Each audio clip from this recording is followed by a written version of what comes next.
Одни здесь себя находят, других оно себе подчиняет. В море, в невесомости глубины сбываются все мечты и сливаются души. Исполняются самые заветные желания. В открытом море воздух свеж, а раны зарубцовываются быстрее. И тишина такая плотная, что в ней уже можно выносить вопросы, не имеющие ответа, и не мучиться собственным молчанием.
Когда оно капризничает или бушует.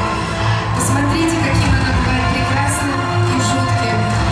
И у вас будут все истории, какие вы только захотите.